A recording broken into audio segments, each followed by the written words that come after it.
তো দেখো আমার পেস্টটা একদম রেডি। এখন ম্যারিনেট করব আমি এই যে মাছের সাথে।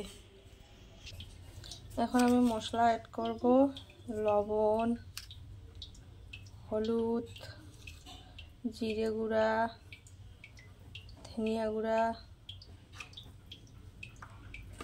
আর সরষের তেল।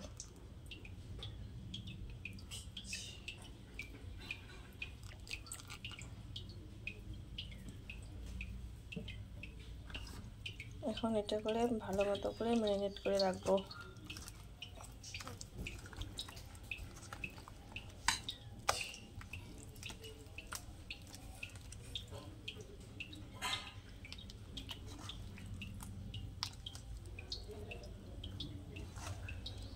এটা আমি এরকম করে আধা ঘন্টার জন্য রেখে দিব রেস্টে। তারপরে প্রসেসটা আমি দেখাচ্ছি তোমাদেরকে। এই দেখো আমি কলা পাতাটা একটু গ্যাসে হালকা সেঁকে নিচ্ছি। তো বন্ধুরা আমার আধা ঘন্টার মতো হয়ে গেছে এগুলা। আমি এগুলা এখন সাজাবো। তো কি করে রান্না করতেছি দেখো।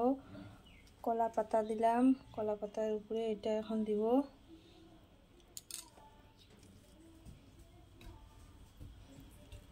কাঁচা লঙ্কা আর সাথে একটু সরিষার তেল। এখন এটাকে ভাজ করে নিব। তো আমি এক এক করে এগুলো সব বাইধে নেই, তারপরে দেখাচ্ছি আমি। তো বন্ধুরা দেখো আমার এগুলো হচ্ছে রেডি করা কমপ্লিট। আর এদিকে আমি তাওয়া বসাই দিছি গরম হওয়ার জন্য।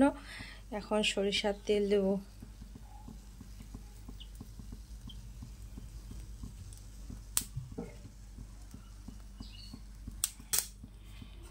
এখন তেলটা গরম হয়ে গেছে।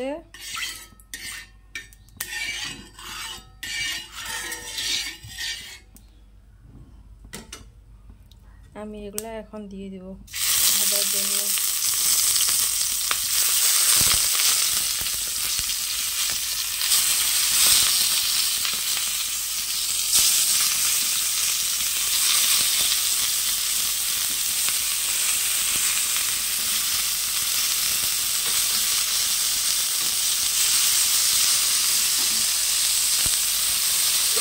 এগুলোকে আমি ঢাকা দিয়ে দেবো।